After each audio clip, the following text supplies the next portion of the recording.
저희 시선 집중이 새해를 맞아서 마련한 소박한 새해 기획입니다. 우리가 놓친 개혁 과제. 자, 오늘 그 두 번째 시간인데요. 오창익 인권연대 사무국장 모셨습니다. 어서 오세요. 네, 안녕하세요. 자, 엊그저께 이제 소년원 급식 문제를 좀 제기를 해주셨고요. 네. 오늘 제기할 개혁 과제는 어떤 겁니까? 오늘은 명칭은 좀 낯설 텐데 국가돌봄병원이라고 저 혼자 이름을 붙여봤는데 공공의료 시스템을 확충해 보자 이런 겁니다. 국가돌봄병원? 네. 어떤 개념이 좀 풀어주시면. 그러니까 종합병원 아시죠? 네. 종합병원 중에서 그 중증 질환을 진료할 수 있는 병원을 상급 종합병원이라고 합니다. 상급 종합병원이 전국에 42개가 있어요. 우리가 이제 흔히 알고 무슨 대학병원이라든지 뭐. 그렇죠. 큰 대학병원입니다. 네, 그렇죠. 대학병원 중에서도 어떤 대학병원은 상급 종합병원에서 빠지기도 하고요. 신생의 사태로 기억나실 거예요. 네. 근데 42개가 있는데 그중에 서울에 13개가 집중되어 있습니다. 네. 하여튼 42개의 상급 종합병원 중에서 공공이 하는 거, 국가가 하거나 국립대학 부속병원이거나 이런 게 13개가 있습니다. 그러니까 네.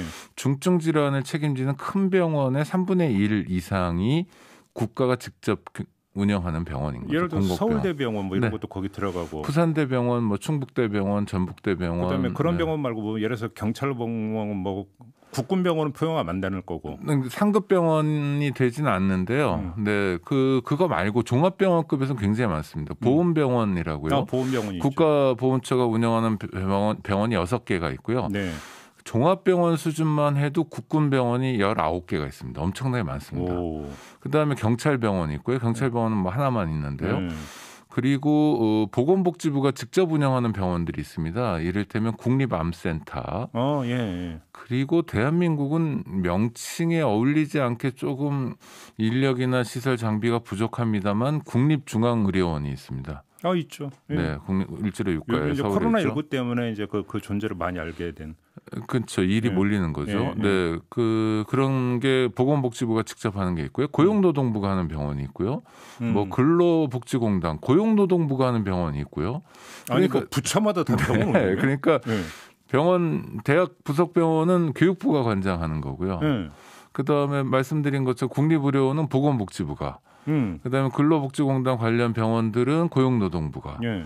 뭐 보훈병원은 국가보훈처가 이렇게 각 부처별로 관할이 나눠져 있고 예산이 나오는 것도 나눠져 있습니다. 그러면 지금 그런 병원들을 하나의 네트워크를 만들자 이건가요? 저는 뭐 통합하면 좋겠는데 네. 당장 통합이 어렵다면 기본적으로 네트워크라도 만들자는 겁니다. 이런 겁니다. 군병원이요. 네. 군대 갔다 오신 분들은 아시겠지만 군병원에서 적절한 진료를 받기 어렵다 이렇게 얘기하는 경우가 많습니다. 네. 그리고 진단 자체가 어려운 경우가 많아요. 네.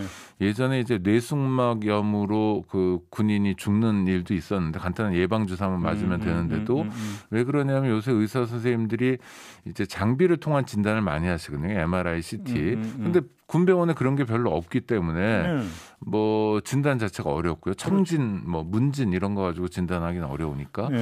그래서 외부 진료를 굉장히 많이 받습니다. 그러면 군병원이나 보훈병원이나 경찰병원은 고객도 겹치는 경우가 많은데 군병원에서 진료받을 서비스를 보훈병원에서도 해주는 거예요.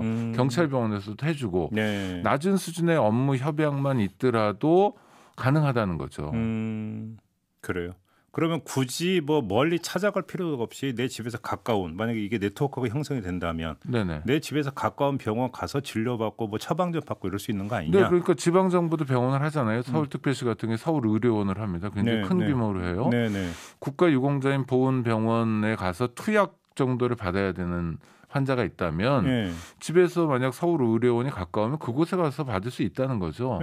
그러면은 이왕에 국가 단위에서 병원을 하고 있으니까 얼마나 시간과 비용이 절약되고 또 환자잖아요. 이분들이 다른 고객과 달리 가까운 곳에서 의료 서비스를 받으면 굉장히 좋은 거죠. 그러니까 지금 강철님이 딱 한 게 한마디로 정리해 주셨는데 묶어서 관리하겠고 이 얘기잖아요. 그렇죠. 그런데 너무 안타까운 거는 근데 왜 안 돼요 이게? 아니 그러니까 이상한 칸막이죠. 부처가 다르니까 기본적으로 국가가 직접 운영하는 병원들 사이에 네트워크가 없는 건 물론이고요. 협의도 해본 적이 없습니다. 그래요? 네. 일체 그러면 완전히 딱 칸막이가 거의 콘크리트 그렇죠. 장벽이에요. 완전히 남의 세상인 거죠. 그런데 남의 세상이 뭐 자동차 생산과 뭐 또는 다른 산업 분야여도 지금 말이 안 되잖아요. 초연결 사회니까 네. 모든 게 다 반도체와 자동차는 별개다라고만 얘기할 수 없는 거 아닙니까? 그렇죠. 그런데 이건 같은 업종인 병원이고 또 국가가 운영하고 어떤 건 뭐 지방 정부가 운영하는데도 이렇게 칸막이 때문에 아무런 협조도 되지 않고 있다면 아주 심각한 문제인 거죠. 그러니까 예를 들어서 민간 병원 같은 경우도 내가 A라고 하는 병원 가서 이제 처음에 거기서 진료받다가 MRI를 찍었으면 네네. 근데 더 큰 B병원으로 가야 되면 그 MRI가 다 이제 같이 공유가 돼요. 그런 정도의 협조는 되는 거죠. 그러니까 네네. 민간에서는 일단 이제 가장 기초적인 협조는 이렇게 되는 건데 네네. 요거를 범위를 넓혀 갖고 내가 A 병원에 다녀서 여기서 그러니까 처방전을 받아야만 약을 탔는데 네. 그게 아니라 집에서 가까운 B 병원 가서도 받을 수 있는 거 아니냐. 국가유공자들 같은 경우에 이제 할인 혜택들이 있으니까 그런 혜택을 다른 병원에서 줄 수 있다는 거죠. 네. 그 시스템만 구축하면 되는 거 아니에요? 그렇죠. 그리고 저는 장기적으로 이제 통합할 필요가 있고 또 병원이 의사 파업 과정에서도 우리가 많이 지켜봤지만 의료 인력 양성하고 또 맞물려져 있는데요. 네. 보훈병원이나 군병원 또 뭐 국립의료원도 마찬가지고 하여튼 국가가 하는 대부분의 병원들은 양성 시스템을 갖고 있지 않습니다. 그러니까 병원을 운영하기가 굉장히 어려워요. 근데 혹시 이게 난 너희와 달라 뭐 이런 게 있는 겁니까? 그런 게 있죠. 그러니까 저 서울대병원 같은 경우는 굉장히 의료진이 풍부하다고 물론 서울대병원 의사들은 그렇게 얘기 안 합니다만 네. 다른 병원에서는 그렇게 얘기합니다. 예. 시설과 장비 또 인력이 풍부하다는 거예요. 그런 걸 좀 국가 차원에서 나눠 쓰자는 거예요. 이를테면 서울 동부구치소 사태가 벌어졌잖아요. 네. 교도소에 가면 여기도 의사 선생님들이 있습니다. 그 의무과장이라고. 예, 있겠죠. 그런데 교도소나 소년원의 경우에 의무과장이 공석인 경우가 굉장히 많아요. 아. 의사들이 거기서 근무하려고 하지 않는 거예요. 기피하죠. 예. 그리고 지역별로 보면 무의촌도 엄청나게 많습니다. 많죠. 그렇죠? 예. 그러니까 의료 사각지대가 대한민국에 여전히 존재하고 어떤 경우엔 과잉은 아니겠지만 하여튼 풍부한 경우가 있어요. 그러면 국가 단위로 하면 그 저보고 마음대로 하라면 이런 겁니다. 서울 동부구치소에서 한 2년쯤 봉사한 선생님은 서울대병원에서도 주요한 자리에 올 수 있도록 하는 거예요. 지역보건소에서 근무하신 선생님들이 서울에서도 또 역할을 할 수 있도록 순환 근무를 만약 의료 인력들을 통해서 국가 단위에서 확보할 수 있다면 의료 사각지대에 대한 대응도 할 수 있고요. 특히 코로나 국면에서 우리가 취약점을 보여줬잖아요. 네. 국가가 제대로 된 시스템을 갖고 있지 않기 때문에 생긴 문제라고 봅니다. 예. 그러니까 한마디로 얘기하면 국공립 통합 의료 시스템 구축. 그렇죠. 이렇게 정리하면 되는 거죠. 네네.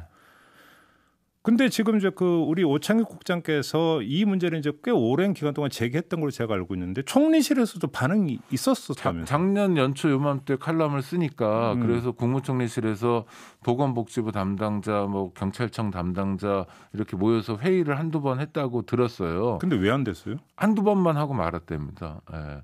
그러니까, 저희는 좀 시스템이 달라서 같이 못합니다. 뭐 이랬다라는 거예요? 그러니까 뭐냐면 대통령이나 국무총리쯤 되는 분이 또는 뭐 국회에서 입법으로 보완해도 되는데 강력한 의지를 가지고 해야 됩니다. 사실은 노무현 대통령 때 이런 일들을 추진했었어요. 그래서 공공의료가 지금 대체로 뭐 10%다 이런 얘기를 하는데 30%까지 올리고 또 하나는 앞서 말씀드린 것처럼 지역보건소부터 가장 잘 나가는 또 실력 있다고 하는 서울대병원까지가 순환 근무 시스템으로 이렇게 연결될 수만 있으면 굉장히 시너지 효과를 발휘할 수 있을 거다. 그렇게 추진했는데 추진만 하다 말았고요. 네, 일종의 기득권 벽에 부딪혀가지고 좌초되고 그랬습니다. 의사들이 싫어하는 건가요? 의사들도 다릅니다. 그러니까 좀 사각지대에서 몸으로 많이 움직여야 되는 의사 선생님들은 적극적으로 찬성하는데 이렇게 남들이 바라는 뭐 그런 곳에서 일하시는 분들은 반대죠. 서울대병원 의사들은 특히 반대고요. 그런데 의사들의 반대가 중요한 건 아니잖아요. 네. 그래요? 근데 우리가 이제 지금까지 공공병원 확충 이야기를 참 많이 했거든요. 네. 그잖아요. 그러니까 특히 코로나19 국면에서 그 얘기를 많이 했는데 공공병원을 새로 짓는 것 이전에 국공립 의료시설을 통합 관리하는 것은 어찌 보면 더 기본일 것 같은데 지금 이것도 안 되고 있다는 얘기죠. 네, 그렇습니다. 그러니까 기본적인 네트워크, 낮은 수준의 업무 협약도 없습니다. 그러니까 보건복지부가 관리하는 병원하고 근로복지공단, 고용노동부가 관리하는 병원 사이에 연관성이 전혀 없어요. 그러면 안 된다는 거죠. 아니 하다못해 그러니까 저도 이제 그래서 이제 계속 이제 그 약을 타눠 먹는 게 있거든요. 네. 근데 이제 처음에 이제 종합병원에 입원해서 이제 거기서 처방전 받았는데 매번 종합병원 가기가 뭐해가지고 네.